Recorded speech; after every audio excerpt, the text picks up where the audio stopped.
بسم اللہ الرحمن الرحیم۔ یہ جو میں ویڈیو بنا رہا ہوں یہ لفظ انفلیشنز پر ہے۔ آپ نے جو ہے نا وہ یہ لفظ بے پناہ مرتبہ سنا ہوگا، جس کو اردو میں افراط زر بھی کہتے ہیں۔ تو میں جو ہے وہ آپ کو تھوڑا سا اس کا کنسیپٹس دیتا ہوں کہ یہ کیا ہے اور اس کی تعریف کیا ہے، اس کی کازز کیا ہے اور اس کے نقصانات کیا ہیں۔ یہ دونوں جو ہے لینگویجز میں دے رہا ہوں بنا کر، یہ اردو میں بھی اویلیبل ہے، اردو میں تو یہ ہے، اور اس کے علاوہ یہ انگلش میں بھی اویلیبل ہے۔ تو سب سے پہلے تو ہم یہ دیکھتے ہیں انفلیشنز، جس کو ہم افراط زر کہتے ہیں، اس کی تعریف کیا ہے۔ اس کی تعریف سمپل الفاظ میں یہ ہے کہ پرائسز آف گڈس جو ہے وہ انکریز کر جاتی ہے یا ہائکس کر جاتی ہیں، یا خرد و نوش یا اشیاء کی جو ہے وہ قیمتیں بڑھ جاتی ہیں اور بدلے میں جو ہے وہ پرچیزنگ پاور کم ہو جاتی ہے، یعنی ہماری کرنسی میں اتنی طاقت نہیں ہوتی کہ اس کو خرید لیں۔ میں اس کی چھوٹی سی مثال آپ کو جو ہے نا وہ یوں دیتا ہوں کہ ایک بسکٹ ہے جس کی جو ہے نا وہ آج سے سال پہلے قیمت جو ہے وہ 5 روپے تھی، آج وہ 10 روپے کا ہو گیا، لیکن اب وہ 5 روپے میں اتنی طاقت نہیں ہے کہ وہ 10 روپے والی چیز کو خرید لے۔ یہ تو ناممکن والی بات ہے، جس کو ہم کہتے ہیں اگر کوئی شخص جو ہے وہ میتھمیٹکس کا ہے تو وہ تو یہ سمجھے گا کہ 5 is not equal to 10۔ تو یہ حقیقت بھی ایسا ہی ہے کہ 5 10 کے برابر نہیں ہے، اور نہ ہی ہم اس چیز کو خرید سکتے ہیں۔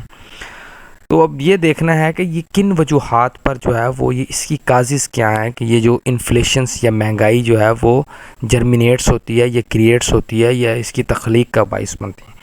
پہلی جو ہے وہ اس کی، جس کو ہم کہتے ہیں demand and supply inflations. Demand and supply inflations میں کیا ہوتا ہے؟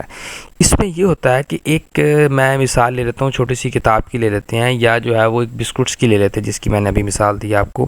اس میں یہ ہوتا ہے کہ جو ہے وہ یوزرز آپ کے جو ہے وہ بہت زیادہ، لیکن چیز کی پروڈکشنز کم ہے۔ 1000 چیز جو ہے وہ یوزر ہے، لیکن اس کے مقابلے میں 500 جو ہے نا وہ پیداوار ہو رہی ہے، یعنی 500 بسکٹس یا 500 جو ہے وہ بکس تیار ہو رہی ہیں، ٹھیک ہے جی، اور اس کو خریدنے والے 1000 لوگ ہیں، تو 100 پھر جو ہے نا اس سلسلے میں قیمت بڑھ جاتی ہے چیز کی۔ ایک تو یہ وجہ ہوتی ہے۔ دوسری وجہ جو ہوتی ہے اس کو کہتے ہیں کاسٹ پش انفلیشنز۔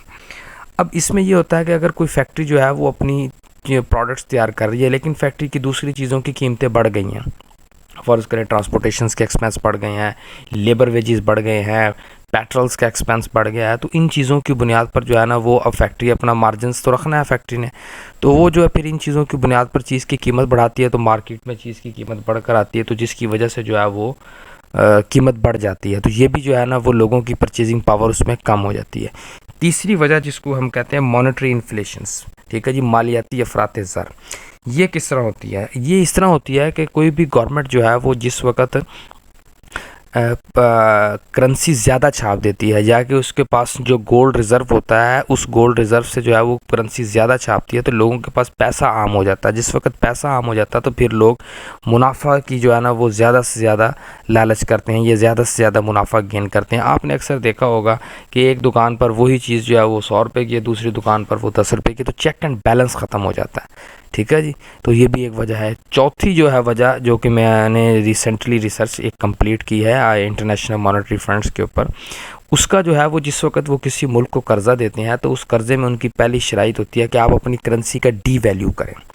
کرنسی کے ڈی ویلیو سے فائدہ کیا ہوتا ہے جی کہ آپ کی ایکسپورٹ بڑھتی ہے، آپ کی ایکسپورٹ جو ہے وہ دوسرے دنیا کے ممالک میں آپ کی چیز جو ہے وہ زیادہ خرید جاتی ہے، کیونکہ آپ سستی چیز پرووائڈ کر رہے ہوتے ہیں۔ لیکن اس سستی چیز کے پرووائڈ میں جو ہے نا وہ، تاکہ وہ کہتے ہیں جی آپ کی ایکسپورٹ بڑھے اور بیلنس آف جو ہے وہ پیمنٹ کرائسس کا جو ایشو ہے وہ کمپلیٹ ہو جائے، تو وہ بیلنس آف پیمنٹ کرائسس کی ایشو کے چکر میں انفلیشنز بڑھ جاتا ہے۔ انفلیشن اس طرح بڑھ جاتا ہے کہ آپ کی جو ہے وہ ڈالر کے مقابلے میں ایک چیز آپ جو ہے وہ $1 کی لے رہے تھے، تو آپ اس کے لیے جو ہے وہ 100 روپے پے کر رہے تھے، اب اسی ڈالر کے مقابلے میں اسی $1 کی چیز کو خریدنے کے لیے اب آپ 106 کر رہے ہیں، تو آپ کی جو ہے وہ کیپیسٹی چیز کی بڑھ گئی ہے، یعنی پرچیزنگ پاور آپ کی کم ہو گئی ہے، تو آپ کو دونوں طرف نقصان ہوتا ہے۔